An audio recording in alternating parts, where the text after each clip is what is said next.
लक्ष्मी नारायण नारायण नारायण, लक्ष्मी नारायण नारायण नारायण, श्रीमन नारायण नारायण नारायण, श्रीमन नारायण नारायण नारायण। बोली भास्कर भगवान श्री रामानुजाचार्य स्वामी महाराज की। हरि ओम। शांति शांति शांति। अनंताचार्य कृपया वेदांत द्वयपारगम रामकृष्णां सर्वभक्तं विश्वक्सेन मुनिं भजे। काषायं यज्ञसूत्रं शुचिवपुषितधा चौदपुण्ड्रं सवारे। यस्यास्ते दक्षहस्ते कलिकुमतिगिरीन्द्रवज्रं क्रीडन्तम् संसाराग्नि प्रशान्त्यै धृतजलममलं दारुपात्रं पवित्रं श्रीविश्वक्सेन सूरे पदकमलयुगं श्रेयसे संश्रयामि। लक्ष्मीनाथसमारम्भा नाथयामुनिमध्यमाम् अस्मदाचार्यपर्यन्तां वन्दे गुरो परम्पराम्। नारायणाय विद्महे वासुदेवाय धीमहि तन्नो विष्णु प्रचोदयात्। महालक्ष्म्यै च विद्महे विष्णुपत्न्यै च धीमहि तन्नो लक्ष्मी प्रचोदयात्। तन्नो लक्ष्मी प्रचोदयात्। परमाराध्य श्री लक्ष्मी नारायण भगवान नित्य वंदनीय पूज्य गुरुदेव श्री त्रिगर्णी स्वामी जी महाराज के जुगल चरणों में कोटिशः नमन। भगवत भागवत आचार्य कैंकड़ी पारायण महानुभाव हैदरनगर पलामू झारखंड की पावन भूमि से चल करके आए हुए झारखंड पीठाधीश्वर जगत गुरु रामानुजाचार्य स्वामी गोविंदाचार्य महाराज का आप आश्रम कर रहे थे।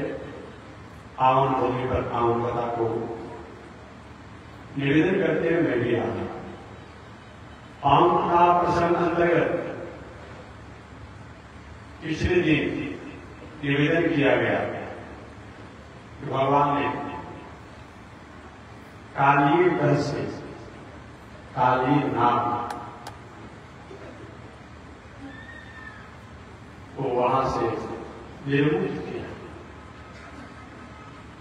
अर्थात जो कालिया ग्रह काली नाग के विष के प्रभाव से दूषित हो चुका था, उस कालिया ग्रह को निर्मल किए और काली नाग का जो नियत स्थान है वहां पर उसको सुनिश्चित किया। भगवान इस काली नाग के माध्यम से आपको संदेश देते हैं कि जो व्यक्ति का जहां एक मानव हो अधिकार क्षेत्र हो वो करता है तो अच्छा होता है। दूसरे के अधिकार क्षेत्र दूसरे के मानव में कहीं अति आक्रमण करता है तो वो व्यवस्थाएं बिगड़ जाती है। आज समाज में राष्ट्र में जो हम अपने स्वरूप से अपनी मर्यादाओं से अपनी संस्कृतियों से हट करके अपना जो बढ़त और परिचय बनाते हैं यह बिल्कुल उपयुक्त नहीं। गृहस्थ का धर्म है गृहस्थ जैसा, कर्मचारी का धर्म है कर्मचारी जैसा, वानप्रस्थी का धर्म है वानप्रस्थी जैसा, सन्यासी का धर्म सन्यासी जैसा, और सन्यासी विवाह करके पत्नी को साथ लेकर घूमने लगी। यह धर्म नहीं, एक सन्यासी का धर्म व्यस्त हो जाएंगे, पतित हो जाएंगे। कई गृहस्थ जो है वो सन्यासी बन जाएंगे, वो व्यस्त हो जाएंगे, विवाह नहीं करेंगे, आपत्ति बन जाएगा। कभी कभी धर्म भी अधर्म हो जाता है और कभी कभी अधर्म भी धर्म हो जाता है। गृहस्थ अगर कहीं विवाह शादी करके पत्नी की मर्यादा में अधिकार होने के बाद अपने पत्नी को त्याग करता है, तब वह शास्त्रीय परंपरानुसार दोष है। अब वही कहीं सन्यासी कहीं विवाह करके कहीं रख ले तो भी उसके लिए दूसरी भाई बहुत सेवा करने में वृद्धावस्था हो गई, सेवा करने वाला कौन, ऐसा समझ करके दूसरे घर पर कर देता है, वो भ्रष्ट हो जाएगा। सबकी मानक है, अगर हम अपनी मर्यादा में नहीं रहते तो कोई मतलब नहीं है। रावण बहुत दिनों का दुरादर्श, अपराधी, अत्याचारी, दुसाहसी और मर्यादाओं से भटके हुए जीवन जीने वाला था। परंतु जब लंकेश रावण द्वारा सन्यासी का वेश बना करके अपहरण का कार्य प्रारंभ किया, यही काम करो। पहले भी अधिक से बालिकाओं को, राजकुमारियों को, स्त्रियों को उसने अपहरण किया था, उनके साथ गलत आचरण के लिए कुचेष्टाएं भी किया था, किसी के साथ उसकी कुचेष्टाएं सफल नहीं हुई थी। परंतु जब सन्यासी का वेश बना करके और सीता जी को अपहरण किया, एक वर्ष के भीतर उसका सब कुछ चला गया। इसलिए जीवन में हमें स्वधर्म जन्म श्रेयों पर धर्म भयावह। आज कोई भी हो कि दूसरे के धर्मों को अपनाने में आनंद आ रहा है। अब हम सन्यासी हो, हम कर काम कराने लगे, काम को कोई मतलब नहीं आता है क्या? हम नहीं जानते हैं, जानते हैं? अरे भाई, जग करने वाले मान भाव में ब्राह्मण विद्वान हैं, उनके किताब ही अपने आप उन्होंने संग्रह करके छपाया कि कैसे जग करना चाहिए। काम मंत्र नहीं कर सकते जग चलाने, बोल तो देंगे, भले कोई दुनिया नहीं होगी।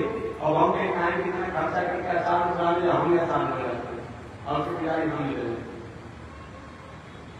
मर्यादा से गिर जाएंगे, भटक जाएंगे। जानने के बाद भी हमारा हक नहीं बनता, हमारा अधिकार नहीं बनता है कि जग की आचार्य बनकर के जगशाला में हम कहीं जग कटाता है। हम संत बनकर के जग करवा सकते हैं, क्योंकि स्वयं आचार्य बनकर के हवनीय और हवन नहीं करवा सकते। ऐसा जो करता है वो संत या तो शास्त्र को नहीं मानता है या तो अपने स्वरूप को नहीं मानता। कभी कभी जब सुनिए ये जग की आजादी करना कोई पाप नहीं है, ये कोई दोष नहीं है, लेकिन मर्यादा सहन करने के कारण भी एक कुल और धर्म जो है ये भी दोष हो जाता। स्वधर्म जन्म से ऊपर धर्मों का होगा।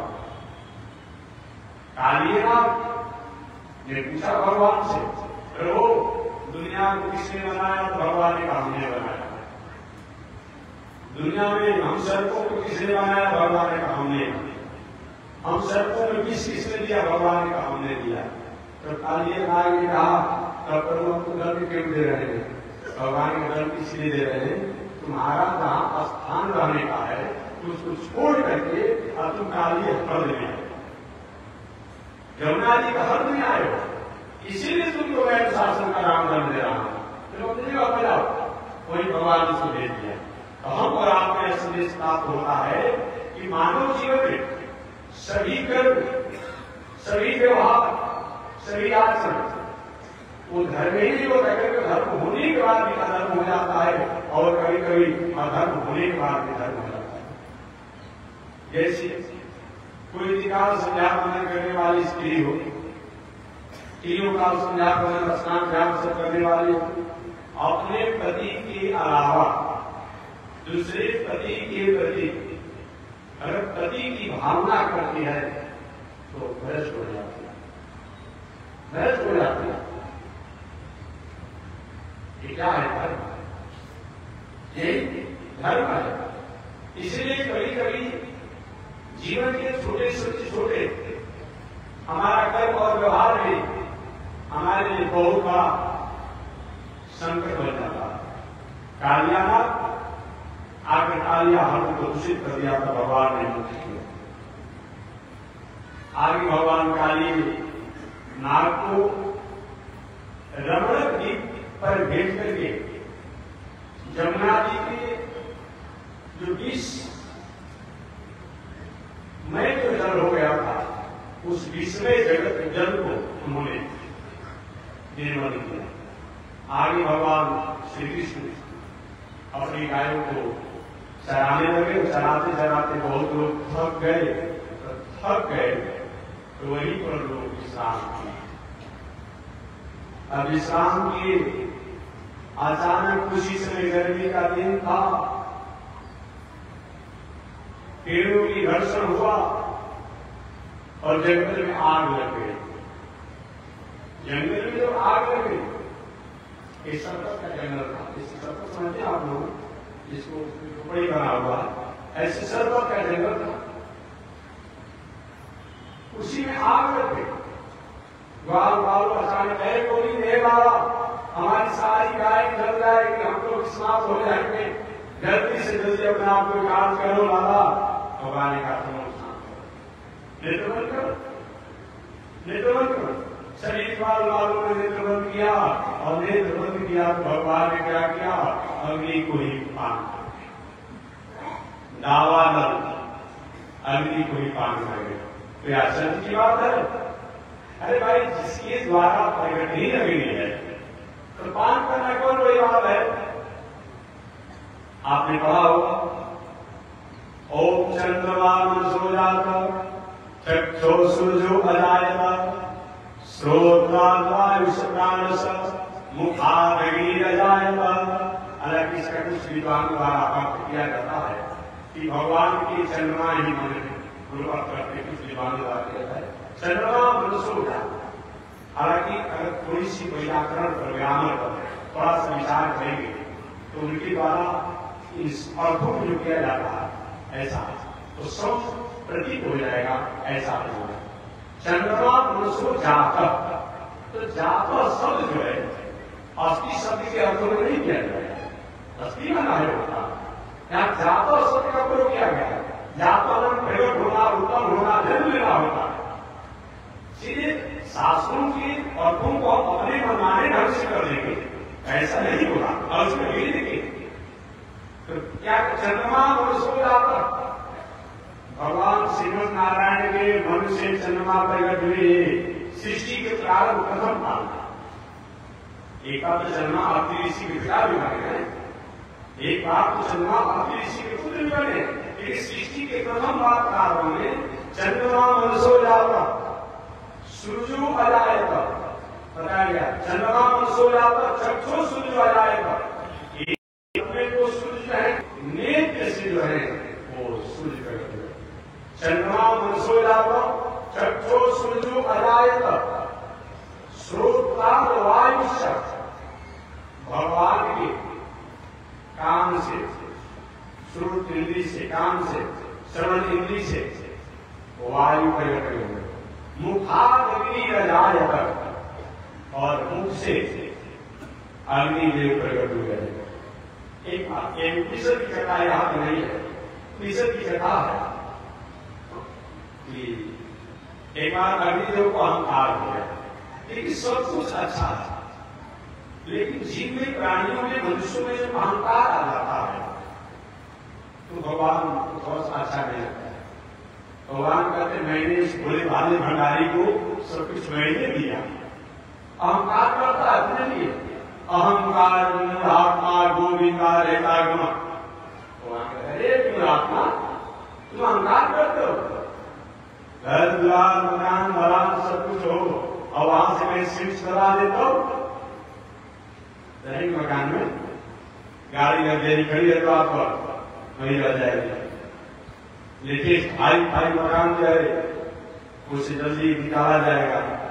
सुंदर पत्नी है, वो भी कहेगी अब कुछ होने वाला हो गया, क्योंकि जल्दी कीजिए, घर भूत जैसा लग रहा।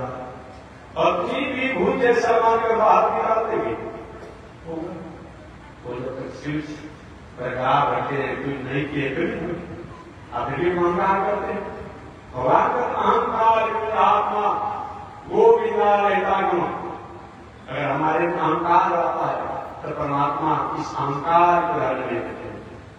अग्नि को अहंकार हो जाता है, हम सब कुछ चला देते हैं।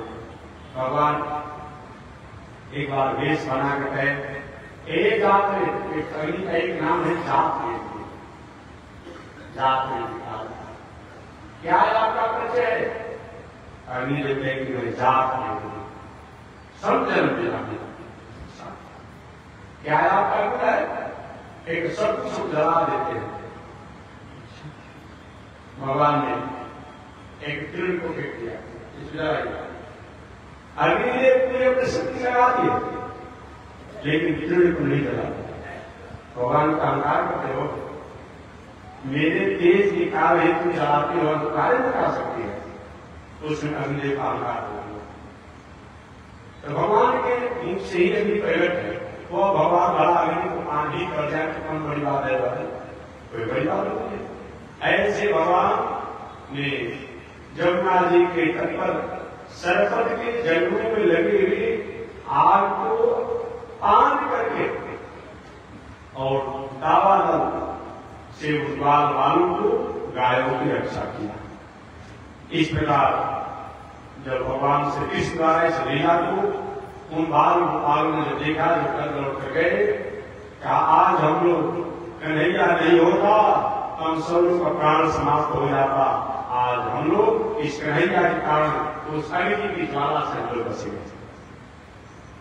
पुनः सब लोग अपने अपने गायों को लेकर के और आगे बढ़े। एक दिन संयोग से भगवान पुनः अगले दिन ग्वाल बालों के साथ गाय बछड़ों को चराने के लिए चले। एक और राक्षस आ गया। उस राक्षस का नाम था प्रलंबासुर। इतना जीवन में किसी को संकट आया होगा? महाभारत का प्रसंग है, क्या नहीं है? महाभारत प्रसंग में धर्मराज युधिष्ठिर जी नारद जी से पूछे, महाराज मेरे जीवन की इतनी बड़ी आपत्ति विपत्ति संकट समस्या है, क्या ऐसा और भी किसी के साथ हुआ है? भगवान नारद जी ने धर्मराज युधिष्ठिर का जोशी राम के शत्रुओं के आकर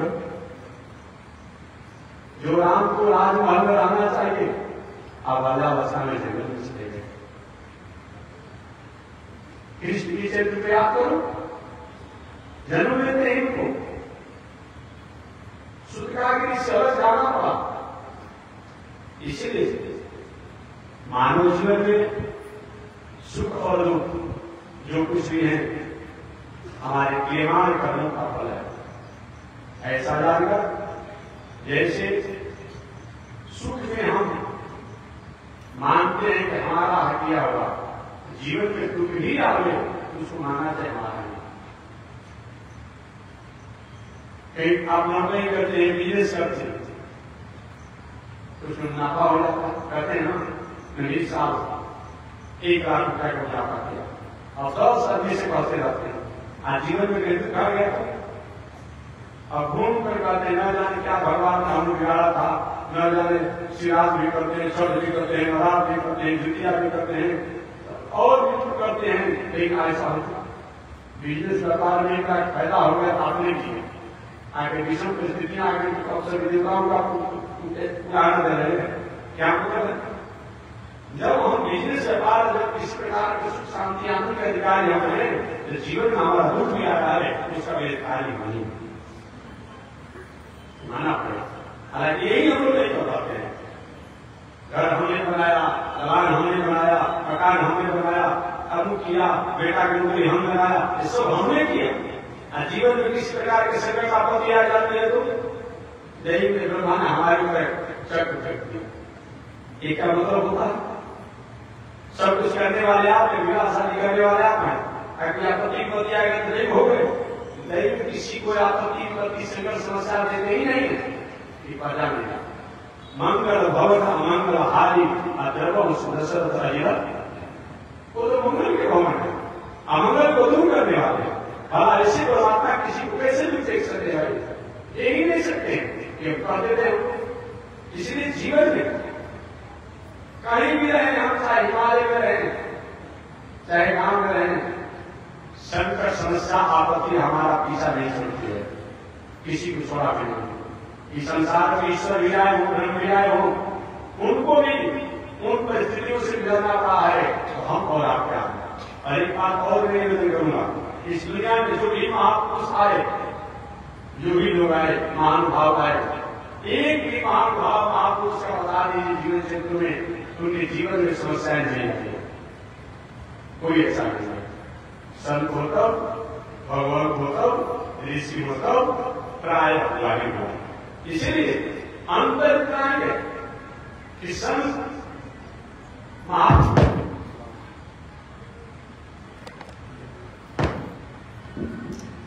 महापुरुष के जीवन में जब आपत्ति विपत्ति आती है तो धैर्य धारण करते हैं।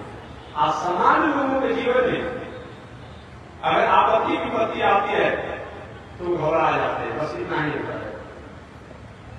क्या साधु हम लोग को सभी खर्च नहीं होता है, हम लोग उपकार नहीं होता है, हम लोग को सही उदर नहीं होता है, हम लोग थकान नहीं होता है, ठीक है क्यों नहीं होगा? लेकिन हम उसको सहज स्वीकार कर लेते हैं। आज सामान्य व्यक्ति के जीवन में होता है तो 10 आदमी से कहकर अपने दुखों को व्यक्त करता है, प्रति नहीं बात सबके जीवन में होता है और बाकी बहुत अंतर नहीं है। भगवान श्री कृष्ण एक संकट को दूर करते दूसरा संकट सामने आ जाता है। बसंत ऋतु का समय आया, भगवान श्री कृष्ण कुछ और लीलाओं को करना चाहते थे, ऐसा विचार कर श्री बलराम जी और श्री कृष्ण, बलराम जी और श्री कृष्ण भगवान बाल बालों के साथ गायों को चढ़ा रहे थे। बीरबल के सभी बाल बाल अनेक प्रकार से खेल खेल रहे थे, कभी आंख बिछौनी, कभी दूसरे के पीठ पर, कभी बकरियां बनना दूसरे के पीठ पर बैठ जाना, कभी दूसरे को पकड़ने का जो खेल होता है, अनेक प्रकार के खेलों को खेल रहे थे। और उसी समय एक राक्षस आया, जिस राक्षस का नाम था प्रलम्ब। प्रलम्ब नाम का राक्षस आया और आकर के उन कृष्ण और बलराम जो खेल रहे थे, एक टीम में कृष्ण थे और एक टोली में बलराम जी थे। उसने विचार किया कि उसी रूप बना करके बाल बालों का कृष्ण को लेकर के पूछ जाएंगे और ले जाकर आकाश मार्ग में मार डालेंगे। अच्छा मौका मिला हुआ, यही विचार करके और उस बाल बालों की लीला में प्रवेश करेंगे और खेल में प्रवेश करके वो अचानक बलराम जी का दल जीत गया, कृष्ण का दल हार गया। जब हार गया तो बलराम जी के दल को सुनित हुआ था और जब हार गया तो हारने के बाद वो हुआ कि भाई कौन किसको पीठ पर बैठाएगा। उसने सब कृष्ण को बैठा करके आकाश मार्ग में होना चाहा। उसने भगवान ने क्या किया, कहेगा और समय में हमें कंस मामा द्वारा प्रेषित समय में हो तुमने उसी को छोड़ा, आकाश को नहीं छोड़ा, आकाश को नहीं छोड़ा, दिया नहीं छोड़ा, आगे में छोड़ूंगा। उस प्रलम्बासुर को भी भगवान ने क्या किया, खेल खेल में उसका भी कल्याण कर दिया। इस प्रकार भगवान ने प्रलम्बासुर का उद्धार कर दिया। एक प्रलम्बासुर पूर्व जन्म में कुबेर जी का सेवक था, एक प्रधान सेवक था। एक बार प्रलंबासुर कुबेर जी के लिए पुष्प लाने के लिए गया था पूजा के लिए, और बीच में ही इसने क्या किया, उस पुष्प को अपने श्रृंगार में लगा दिया। कुबेर जी को जब पता चला गया था वो राक्षस था, पूजा के पुष्प अपने काम में ले लिया। वही कुबेर जी के साथ के कान कुबेर जी का सेवक रहे, अगले जन्म में प्रलंबासुर। आगे भगवान और भी अनेक लीलाओं को करना चाहते हैं, और लीलाओं को करते हुए भगवान गिरिनाथ करना चाहते हैं। और वर्षा ऋतु के बाद कहते हैं कि इस तरह भगवान अनेक लीलाओं को करते हुए बसंत ऋतु के बाद बसंत ऋतु, ग्रीष्म ऋतु के बाद वर्षा ऋतु का आगमन हुआ। एक बसंत ऋतु के बीतने के बाद, ग्रीष्म ऋतु के बीतने के बाद वर्षा ऋतु का एक चल रहा है।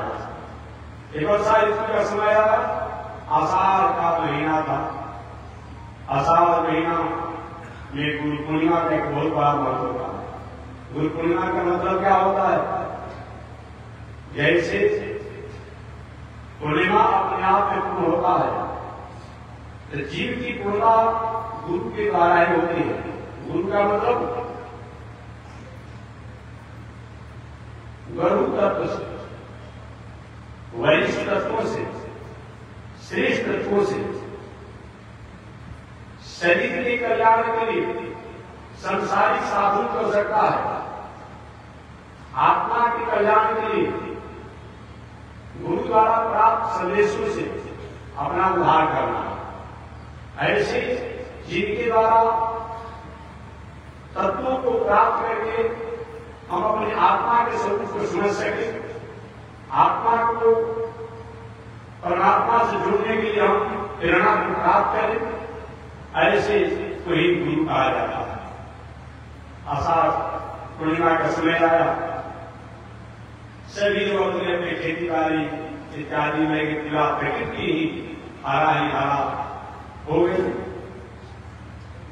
समय बीतते चला गया। समय बीतने के बाद इसमें बहुत विस्तार से लिखा गया है कि बरसात के समय में नदियों का जल उसी तरह से होता है जैसे कि चंचल व्यक्ति, लंपट व्यक्ति को कहीं धन प्राप्त हो जाता है, तो प्राप्त होने के बाद वो किसी को समझता नहीं है।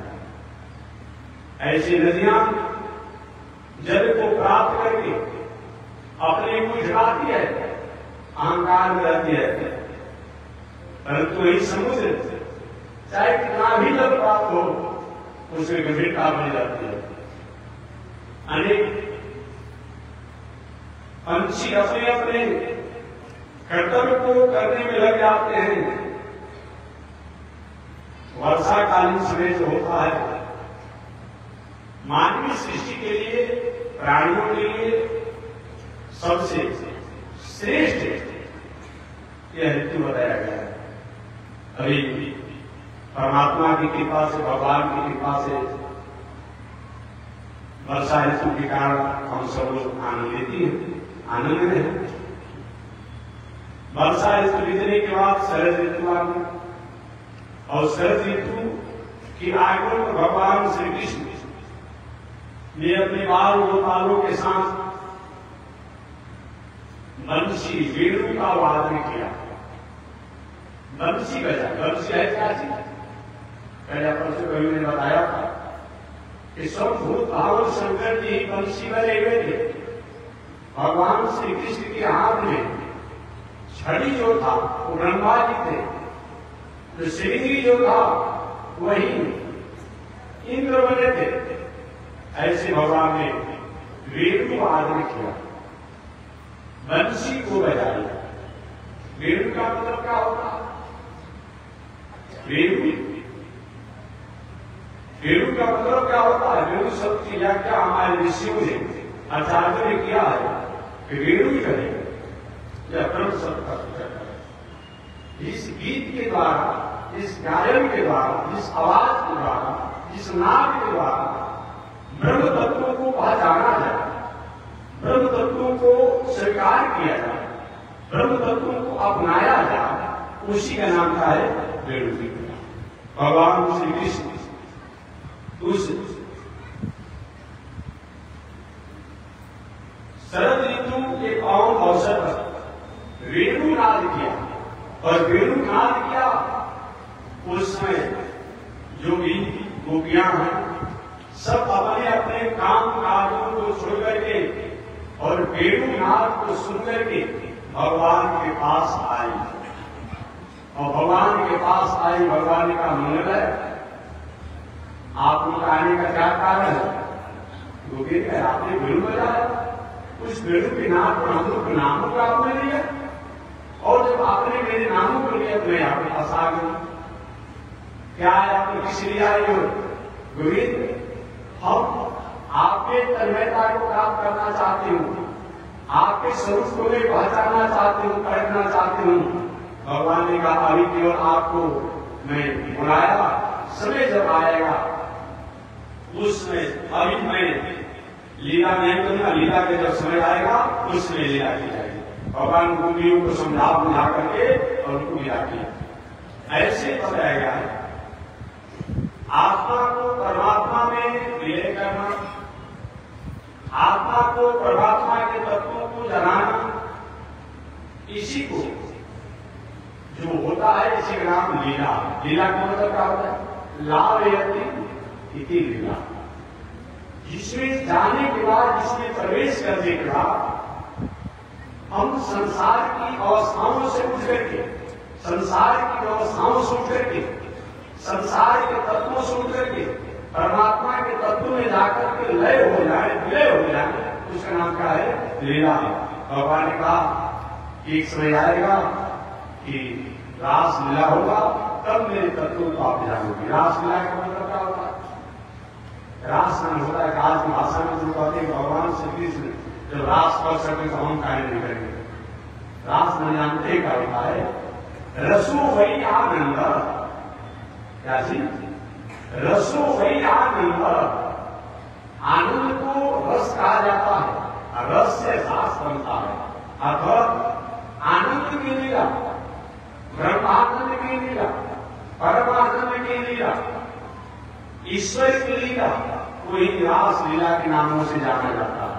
क्या देखिएगा, वास्तव भगवान श्री कृष्ण ने जिस समय रास लीला किया है उसमें उनका उम्र अधिक से अधिक 8 वर्ष से 10 वर्ष के बीच का है।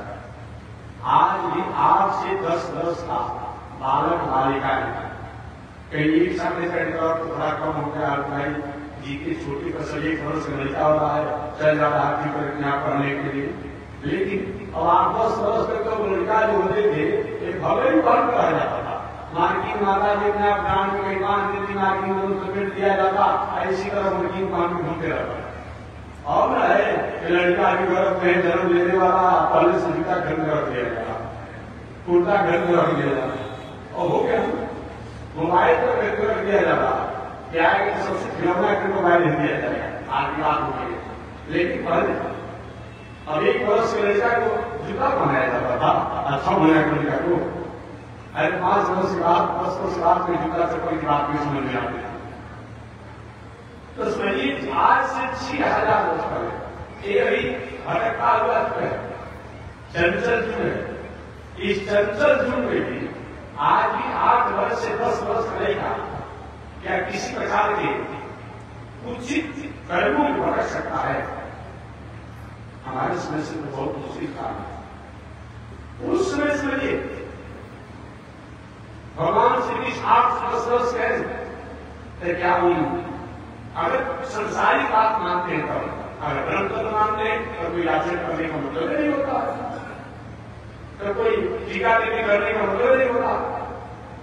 अरे भाई आपके पास 1 किलो अनाज है, तो उस 1 किलो अनाज को आप 5 भागों बांट दीजिए, 10 भागों बांट दीजिए, बेच करके चाहे उसको अपने आप में कोई मीठा खा लीजिए, बाकी कपड़ा खरीद लीजिए, तो आपकी व्यवस्था। तो जब सही में ब्रह्म तत्वों की मानते हैं कि गाओ लोके ऋचा जस्य जस्टिका कमलासना, ये सब लोग ऋषि हैं, ऋषि कन्याएं हैं, देवता हैं, सब हैं, तो कोई आपत्ति करने की बात नहीं। और सामान्य अर्थ करते हैं कि भगवान श्री कृष्ण लीला किया है, जिसने किया है 8 से 10 वर्ष की अवस्था हुई है। आचरण के साथ आज भी किसी कोर्ट में जाकर कोई कहे कि 8 वर्ष से लड़का, 8 लड़की ने किसी प्रकार के कोई चंचलता को स्वीकार किया है, क्या न्यायालय में कोई केस का नहीं लागू होगा? क्या उसको किसी प्रकार के उसको बहुत होगा कैसा नहीं करना चाहिए? तो उसमें किसी आप कमेंट कर ऐसा करें किस प्रकार का भगवान उसने 8 से 10 वर्ष अवस्था है। सुखदेव जी कहते हैं वरहातीरम नटवर बको कर्णयो कर्णिकारम विद्रजवास कनक कपिशम वैजयंतीं चमालां रंगान वीरोधर सुया पूरयन गोप बिंदे वृंदारण्यम सपदरमणम प्रविशद गीत कृते वराहातीरम नटवर बको। ये भगवान श्री कृष्ण जब ब्रज में प्रवेश कर रहे हैं, वराहातीरम, वरा कहा जाता है मोर के पंख। वराहातीरम, मोर के पंख को वराह कहा जाता है। अपना मुकुट, जो मोर के पंख का मुकुट लगाए हुए हैं, भगवान कहते हैं कि मोर के पंखों का मुकुट मैं इसलिए लगाया हूं कि मोर ही एक ऐसा दुनिया में प्राणी है जो कभी भी अपनी पत्नी के साथ भोग नहीं करता, संभोग नहीं करता, किसी प्रकार का विषय वासना में नहीं रहता है। एक दुनिया का एक ऐसा प्राणी हो रहा है, कभी पत्नी के साथ भोग संभोग नहीं करता है। और आपके मन में प्रश्न होगा, जब भोग नहीं करता है, संभोग नहीं करता है, वासना में फंसता नहीं है, इसका आगे भविष्य का विस्तार कैसे होता है? तो निवेदन करना चाहूंगा, जब बरसात का समय होता है, मेघ जोरों से बरसते रहते हैं, रिमझिम बारिश होती रहती है, वो मोर जो है अपने आंखों को फैलाकर, पंखों को फैलाकर नाचता है जोरों से। नाचता है तो नाचते समय मोर के नेत्रों से अश्रु बूंद गिरते हैं। अश्रु बूंद जो है उससे आंख को आता है निकलकर के भीतर से, और मोरनी उसी को चुन लेती है, पी जाती है, और उसी से होकर बहुत दूर भगवान कहते हैं जो ब्रह्मचारी है उन्हें मस्तक पर रहने का अधिकारी होता है। इसलिए भगवान मोर के पंखों रखते हैं। वरातीरम नटवर बपु कर्णयो कर्णिकारम। नटवर बपु, लीला करने वालों में, नटकर स्वभाव में जो श्रेष्ठ है, नटवर बपु। कर्णयो कर्णिकार, कर्णयो ये बहुवचन शब्द है, कर्णयो कर्णिकार ये बहुवचन शब्द है, कर्णयो शब्द है। एक ही माला को दोनों कानों में लगा देते हैं। ये माला जो इस माला को इस तरह सजा करके और ऐसे लटका देते हैं। कर्णयो कर्णिकार, एक माला गया, दूसरा इसका तेल हुआ, एक ही पुष्प टोपी कला कुशलता द्वारा दोनों कान को बना देते हैं। इतना कला कुशलता में कर्णयो कर्णिकार। विकृत वासव कनक विषम वैजयंतीं समालां। इसके अलावा ये विकृत वासव कनक विषम वैजयंतीं समालां, ये समय प्रकार से कानों में सुंदर कुंडल है, वैजयंती का माला पहने हुए हैं, सुंदर बंसी को धारण किए हुए हैं, रंगान वीरोधर सुया पूरयन गोप बिंदई। सुंदर बंसी पर अपने कानों को देते हुए मानो वो गोपों के साथ जो है वृंदावन में, वे मानो गोपियों को सबको गोपाल वालों को बुला रहे हैं। वृंदारण्यम, ऐसे बंसी का नाद करते हुए वृंदावन के जंगल में भगवान प्रवेश कर रहे हैं। ऐसे उनके गीतों को सुनकर के गोपियां आती है। भगवान इस प्रकार बंसी का वादन किया, और बंसी का वादन करने का मतलब आगे जब गोपियां आई, तो गोपियां आने के बाद गोपियों के भगवान ने कहा, देवियां पहले तुम मेरे स्वरूप को जानो, और मेरे स्वरूप को जानने के बाद तब मैं तुम्हारी तमाम इच्छाओं को पूरा करूंगा। वही गोपियां भगवान के पास ही भगवान का पूजा व्रत करो। समय पाकर के गर्मी के महीना में ये गोपियां भगवान को प्रसन्न करने के लिए परमात्मा की प्राप्ति के लिए एक व्रत किया, जिस व्रत का नाम है कात्यायनी व्रत। आज ये कात्यायनी व्रत को जो व्यक्ति विदेश में, व्यापार में, नौकरी में परेशानियों को उठा रहे होंगे, लक्ष्मी जी जिस संपात में प्रसन्न होना चाहिए वैसे नहीं हो पा रहे हैं, कन्याओं के विवाह में बाधा पहुंचता हो, विवाह होते होते कट जाता हो, ऐसे में इस कात्यायनी व्रत और इस मंत्र का जप किया जाए, निश्चित रूप में कन्याओं का विवाह समयानुसार मंगलता को प्राप्त होता है। हालांकि उसे इसका नियम भी पत्रा में विद्वानों द्वारा बताया गया है। मैं संक्षिप्त निवेदन करूं, कात्यायनी व्रत करने का नियम है, इसमें तो कम होगा, लेकिन मैं एक संक्षिप्त निवेदन करूं कि कात्यायनी व्रत के बारे में बताया गया है। जहां संक्षिप्त होगा लेकिन आप पढ़ लेंगे, पत्रा में लिखा रहता है कि ब्रह्मचर्य से रहकर जिन कन्याओं को विवाह में झंझट होता हो, या तो उसकी माता जी या तो सब कन्या, अगर कन्या करे तो अच्छा। ब्रह्मचर्य से रहकर माने पूर्ण शास्त्रिक ब्रह्मचर्य से रहकर के इस व्रत को करना चाहिए। मैंने सूर्योदय से 1.5 घंटा पहले ब्रह्म मुहूर्त में जग करके और भली भांति बालू का, फोटो का जो मूर्ति हो या भगवती जी का कोई मंदिर हो, और नहीं तो अपने घर में एक फोटो रख करके पीला कपड़ा पहन करके, इसमें कम है अन्य शास्त्र का, पीला कपड़ा पहन करके सरसों के तेल का दिया जला करके, शुद्ध सरसों का, केला के पत्ता के आसन पर बैठ करके इस कात्यायनी मंत्र का जप करना चाहिए। पहले नीचे कोई आसन रख लीजिए और ऊपर से कैसे भी लीजिए, मैं अपना आसन पीछे रख, तो केला के पत्ता का सूखा पत्ता, केला के सूखे पत्ते का आसन पर बैठ करके सरसों का तेल का दिया जला करके पीला वस्त्र पहन करके, संभव हो तो छोटा सा केला का गाछ एक गमले में लगा कर जप करना, वहां रख लीजिए और भगवती का, लक्ष्मी जी का फोटो रख करके इस मंत्र का जप करने पर जो बहुत दिनों से अभिभावक का जीवन में बेटियों की विवाह करने में परेशानियां झेलते हैं, महाराज विवाह करते करते कहीं कर दिया, ऐसा होता हो, इस व्रत को करने से मंगलमय और सफलतापूर्ण विवाह होता है। उन्हें एक बार जाने सरसों का केले का दिया जला करके सूखे केले के पत्ता के आसन पर बैठ करके पीला कपड़ा पहन करके केला का एक छोटा सा पीस, एक हाथ का हो, 1.5 फीट का हो, एक उस जहां करना हो वही कर करके, जहां घर में करना हो, आंगन में करना हो, जहां करना हो, और इस मंत्र का जप किया जाए तो निश्चित रूप में मंगल में होता है। लक्ष्मी जी का फोटो भगवान का वंशीनाथ को सुनने के बाद गोपियों के मन में था कि कृष्ण ही मेरे स्वामी हो, कृष्ण ही मेरे पति हो।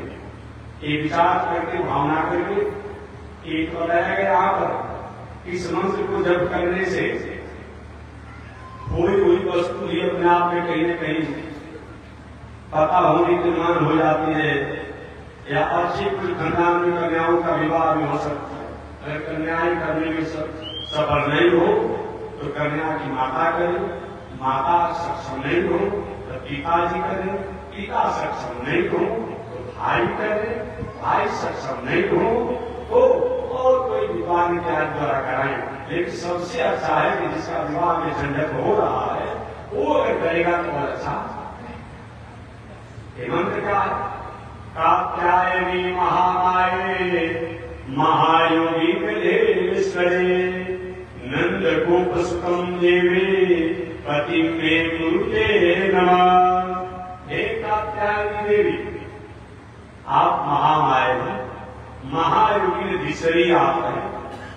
नंद गोप सुतम देवी दुनिया में क्या था, आप उन नंद को आनंद देने वाले श्री कृष्ण जो है, उन प्रभु श्री कृष्ण की प्रसन्नता अनुसार हमें सुंदर पति की प्राप्ति हो, इसलिए वे आपको जप कर रहे हैं। एक बात तय करता, अगर किसी अनुष्ठान के रूप में आप कोई जप करते हैं तो बताया गया है कि आसन जरूर कुछ लोग की बीमारी को रखिए और जप करने के बाद थोड़ा सा जल गिरा करके तिलक कर लीजिए। जल अगर नहीं हो तो कम से कम जहाँ बैठे वहां के धूल को ही थोड़ा सा तिलक करना चाहिए। पूजा जब हम करते हैं और उसका फल मिलता है इंद्र को, इसलिए संकल्प जी कोई पूजा पाठ करते हैं तो जल गिराकर थोड़ा सा जप करने से पहले संकल्प करना चाहिए, भगवान को प्रसन्नता के लिए, लक्ष्मी की प्रसन्नता के लिए, नारायण की प्रसन्नता के लिए करके अंत में अपना जप हो जाए। जप होने के बाद जल थोड़ा सा आसन के नीचे गिरा करके और तिलक करना चाहिए। तब वहां ऐसा है तो बोलते महाराज कितना दान करना चाहिए। अगर ऐसे खेती का कार्य होता है ना तो कम से कम 108 बार कीजिए, 1000 बार कीजिए और नहीं कुछ तो 25 बार कीजिए, लेकिन रोज निश्चित रूप में भगवान की कृपा होती है। इसी मंत्रों को एक गोपियां जब करते हुए कात्यायनी व्रत को अगहन के महीना में किया। व्रत तो इन लोगों का अच्छा था, व्रत बहुत सुंदर था, लेकिन इस व्रत में इन गोपियों द्वारा इन गोप व्रतवनिताओं द्वारा एक गलती हो गई। प्रातः काल जगती थी, जग करके सुंदर जमुना जी का कहा गया है कि वस्त्रा अभाव में स्नान करने से जल के देवता नाराज होते हैं। अगर ऐसा नहीं होना चाहिए, ऐसा नहीं होना चाहिए। ठीक है, कुछ ऐसे संत महात्मा लोग हैं, खड़ेसरी हैं, नगरीसरी हैं, भाई तो उनका अपना व्रत बिल्कुल को ही चाहिए। ऐसे जो खड़ेसरी हो, नगरीसरी हो, नगरीसरी लोग समझते हैं आपको जो नंगे रहते हो। कभी कभी आप रास्ते में आप लोग गए जिस रास्ते पर, कभी कभी जैन धर्म के लोग दो प्रकार का जैन धर्म है, एक श्वेतांबर होता है, एक दिगंबर होता है। तो श्वेतांबर जो होता है पूरे शरीर पर सफेद वस्त्र बना रहता है, मुंह पर सफेद पट्टी होती है। एक दिगंबर होता है, पूरा शरीर अपने आप का माना है कि आकाश जो है वही हमारा अंबर है। दिगंबर दिगंबर दिगंबर वही दिगंबर मानते हैं अपने आप में। आकाश है, प्रकृति जो ये मेरा वस्त्र है, ये मान को बिना वस्त्र के रहते हैं। एक दिन चल जाए नहीं तक लागू होगा, वो सबके साथ लागू नहीं होगा, सबके साथ लागू नहीं होगा। फिर भी बताया गया शास्त्रों में वैसे भी जो व्रत वाले हो उनको भी कम से कम केला का वर्ग पहनना चाहिए, किसी तरह का छाल पहनना चाहिए। बहुत संत महात्मा होता है कुछ नहीं लोहा के, सोना के, चांदी का बना किसी तरह पहन लेते हैं।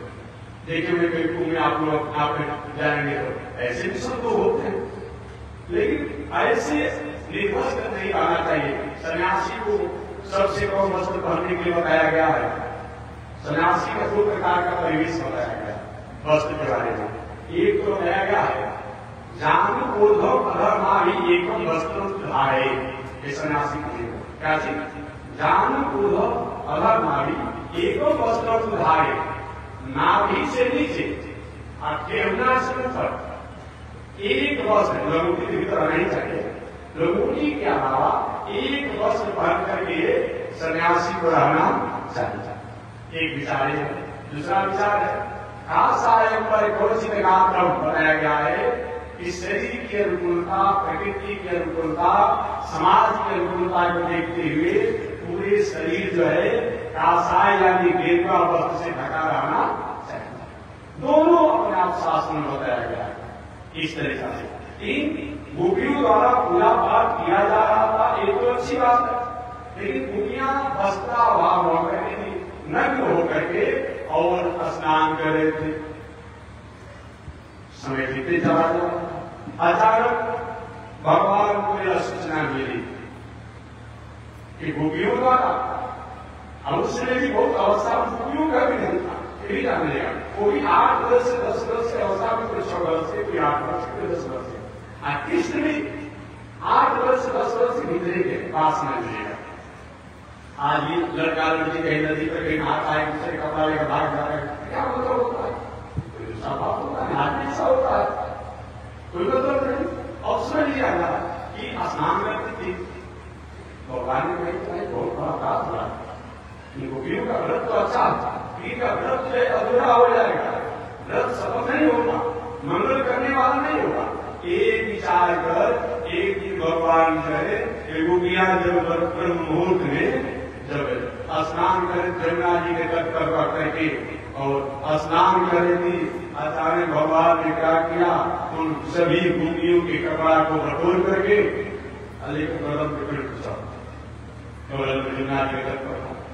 और गोपियां स्नान करके आई, उनका बस देख नहीं है, आंधी चला नहीं, तूफान हुआ नहीं, और कोई आया गया नहीं। कौन आखिर यहाँ बस क्या होगा? चारों तरफ इधर उधर देखने लगी गोपियां, कहीं बस दिखाई नहीं पड़ रहा।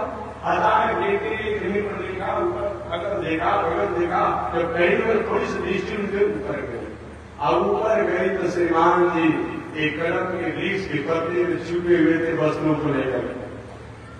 अरे लाला, तुम इस धन बेला में कैसे आ गए? बोल नहीं रहे, तुमने मेरे वस्त्रों को लिया है क्या? भगवान बोले नहीं। हाँ बोला नहीं, तुम्हें मेरे वस्त्रों को लिए हो, जान तो कहा मेरा वस्त्र क्या हो गया? नहीं कह रहा, मैं क्या जानता तुम्हारा वस्त्र क्या हो गया? तुम आती, तुम कहा वस्त्रों को मैं क्या जानता हूँ? नहीं, तुम जानते हो वो वस्त्र लाल रंग के पीले रंग की क्या लोग दिखाई पड़ रहे हैं? ये तो एक कदम के वृक्ष से फूल है, रंग बिरंग के फूले हुए। नहीं बाबा ऐसा मत करो, ये मेरा वस्त्र है, दे दो। तो मांगे नहीं देंगे, नहीं देंगे। क्यों नहीं दोगे? एक बताओ, एक जरूर देता है, तुम अपमान कर रहे हो, तुम्हें पता है एक तुम्हारा व्रत अधूरा हो जाएगा, ऐसा कैसे करेंगे? गोपियों ने कहा, जो ब्राह्मण स्वभाव के थे, जो ब्राह्मण गोपियां थी, सुनो, नहीं देंगे आपके बाप दादा परदादा इतने बड़े धर्मात्मा, इतने बड़े ओजस्वी तेजस्वी, और आप ऐसा काम करेंगे? ब्राह्मण को क्या करते हैं? प्रशंसाएं नहीं करते हैं, प्रशंसाएं नहीं करते हैं। एक तो भाई इतनी बड़ी खानदान परिवार को होकर के पर ऐसा नहीं आपको करना चाहिए। लेकिन देखो बात तो तुम ठीक कर रही हो, लेकिन एक तुमने अपराध किया, अब तुम नहीं दूंगा। जो क्षत्रिय स्वभाव की कन्याएं की सुनो, नहीं दोगे ना, अनंत वाला से कर दूंगा, तुम्हें नाम प्रकार होगी। एक वो मेरे पिताजी रखे हैं, जो वैश्य स्वभाव की गोपियां थी, उसने कहा, अरे लाला बताओ, इतने बड़े आदमी हो, वैश्य लोग जो होते हैं झगड़ा विवाद नहीं करते हैं, समझौता करते हैं। आज भी अगर कहीं कोर्ट कचहरी में देखेंगे तो वैश्य समुदाय के लोग कि अपने आप में कम विवाद होता है, विवाद ये कम विवाद होता है, ये समझौता पक्ष रहते व्यवसाय करना। जहां समझौता होता है, संधि होता है, वही लक्ष्मी की प्रसन्नता होती है। जहां समझौता नहीं होता है, वहां लक्ष्मी की प्रसन्नता नहीं होती है। अभी नहीं एक पूरी किसी ने फसल करा दिया और झगड़ा हो गया, 3 की केस चल रहा, ये चल रहा। और तो सेवक स्वभाव के अपने आप में जो दुनिया थी, हम तो तुम्हारी दासी है, दासी है, दे दो। इस प्रकार सबने कहा, न मया वेशिता धीरा काम कामाय कल्पते वर्जिता क्वदिता धामा प्रायो बीजाय लेख से घर पहुंचाना। इस प्रकार गोपियों ने अलग अलग तरीका से प्रार्थना किया। भगवान ने कहा, देखो मैं तुम्हारा वस्त्र तो दूंगा, लेकिन आगे तो गुरु देवता से क्षमा मांगो। अरे लाला क्या बात करते हो, वस्त्राभाव में कैसे मैं जल से बाहर निकलूं?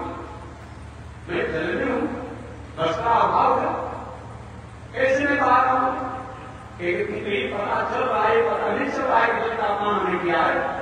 वस्त्राभाव जल से बाहर नहीं आ सकती हो, अवस्त्राभाव न होकर जल में स्नान कर सकती हो। वहां तुम्हें लज्जा लगती है, यहाँ लज्जा नहीं लगती है। जैसे भी अपराध जिस प्रकार का किया है उसी प्रकार का गलत का प्रोग्राम हो।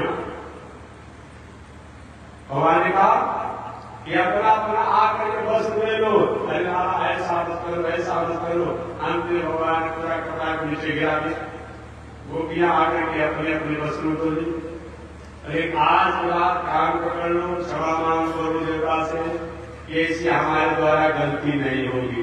लाला आज रात हमारे द्वारा ऐसी गलती नहीं होगी।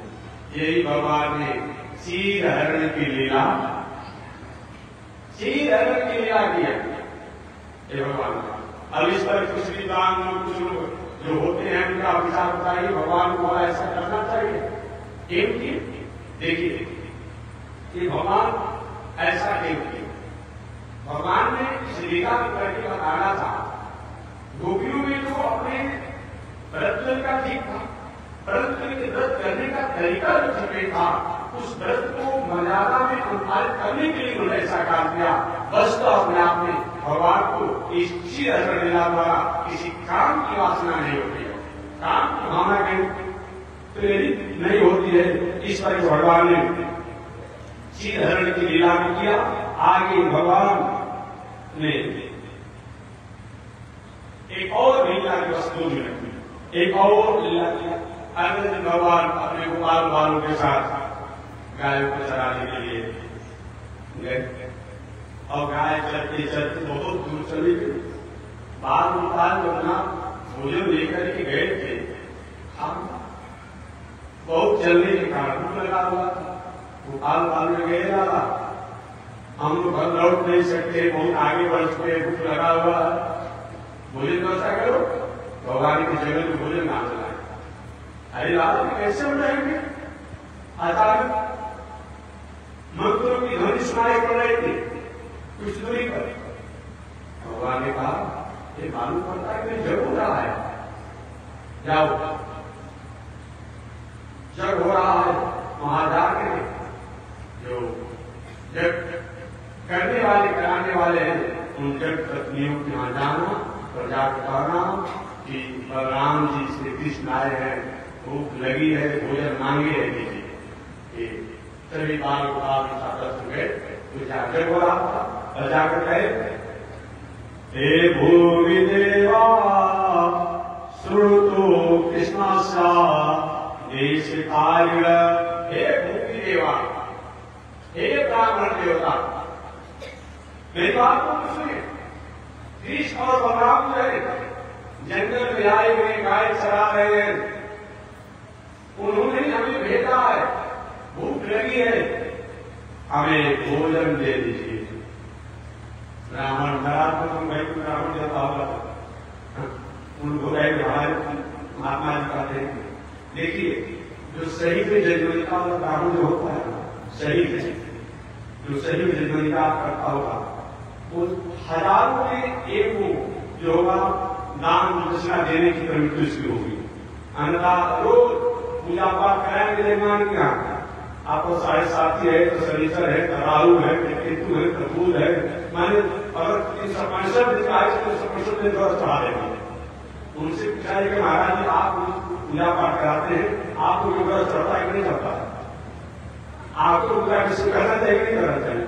आपको महान पूजा करना चाहिए कि नहीं करना चाहिए? आपको सत्तर कथा कहना चाहिए कि नहीं करना चाहिए? अपने लिए कुछ नहीं करेंगे, आप दूसरे को सत्तर कथा किसी महान पूजा कराते हैं, अरे भोज कराते तो उसका प्रायश्चित करना पड़ेगा ना। इसीलिए जितने ब्राह्मण होते हैं, ब्राह्मण प्रीति में क्यों आते हैं, तब तो उनको चाहिए कि उसे 10% दान करें जो लिखा, नहीं तो उसे बेईमान का, शैतान का, पापी का, कुकर्मी का, व्यभिचारी का, अधर्मी का, हिंसा का, मर्डर का, अपराधी का भैया मिलता है, पूजा पत्या दे तो ठीक है आप अच्छे ब्राह्मण हैं, लेकिन उसके द्वारा जो अपराध होता है तो आपको उसके धन संपत्ति लिया जो लिया उसका पाप आपके कपार पर लगेगा और उसके सबसे आपको सब राशि को भोगना पड़ेगा। अतः 10% नहीं 5% जरूर ब्राह्मण देवताओं को दान दक्षिणा करना चाहिए, लेकिन ऐसा होता नहीं है। देख लेंगे कौन कौन ब्राह्मण होता है जिनको क्या करने वाले अपने घर में सत्य कथा खवाते हैं, कौन कौन का अभिषेक कराते हैं अपने घर के लिए, कौन कौन महान पूजा के जब कराते हैं। कोई भी ऐसा होगा जिनको गवा पड़ जो कराता हो, कोई भी ऐसा होगा। और ये ब्राह्मण देवता सब जग में आजाद है। और कई बाल गोपालों ने मांगा, हे भूमि देवा, हे ब्राह्मण देवता, श्री नंदनंदन श्री कृष्ण भगवान गाय को चराते हुए आए हैं, हम लोग भूख से व्याकुल हैं, वो नंदनंदन श्री कृष्ण हमको भेज रहा है, हम लोग भूख शांत करने के लिए भोजन दीजिए। ब्राह्मण देवता मंत्र बोल रहे ना, शस्त्र श्री ठाकुर का शस्त्राक्ष शस्त्रपात मंत्र बोल रहे थे, स्वाहा स्वाहा स्वाहा कर रहे थे और सूची भूना कहे थे। और क्या किया ब्राह्मण देवताओं ने, आग जो लकड़ी थी ना काटनो, अग्नि में जल जल के हम लोग मंत्र बोल रहे हैं, परिश्रम करें अपना सीधा सा भोजन ले जाने की भागते नहीं भागते हो, अग्नि की लकड़ी से हमारा सत्कार करेंगे। बोला ही तक नहीं, बोला तक नहीं, इशारा किया अपने आप में, चली बाल गोपाल चले गए लौट के। भगवान ने क्या क्या भोजन मिला, गोपाल को भोजन का मिला, कुछ नहीं मिला, सूखे हाथ लौट कर आ गया। अरे कैसे सूखे हाथ से?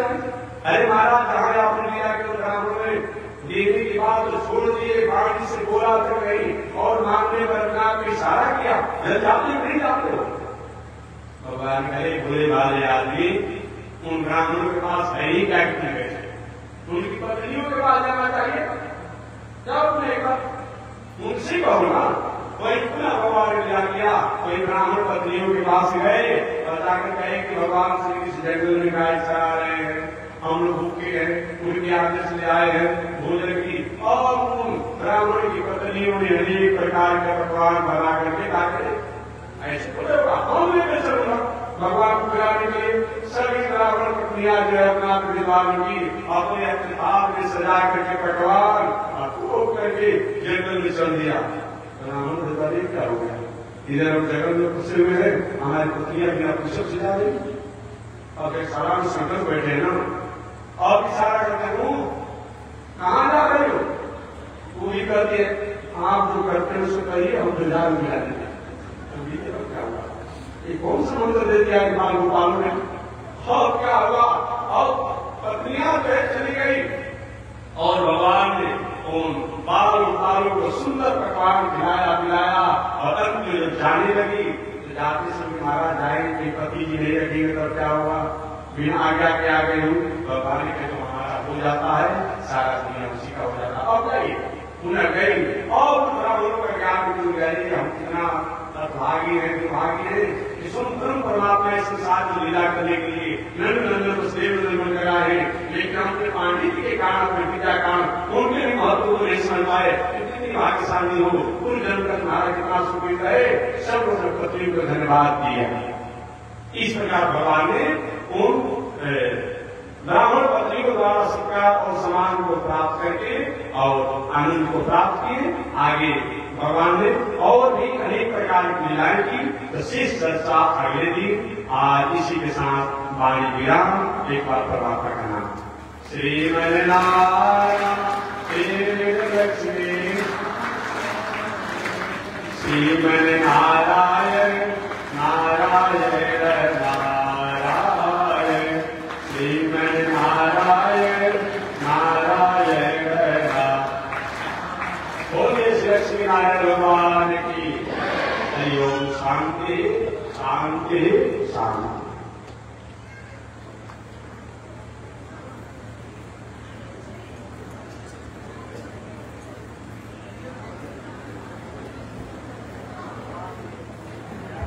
ओम चंद्रमा मनसो जात चक्षो सूरजो अजायत श्रोता वायु प्राण समुदाय अग्निजायत श्रीसते लक्ष्मी शबन्यामोरात्रे आर्षे सत्काणि रूपमस्मिन् व्यात्मम् ईशान्यखाण मोमयिखाण सर्वलोकमयिखाण। लक्ष्मी नारायण भगवान की, स्वामी जी महाराज की। शांति शांति।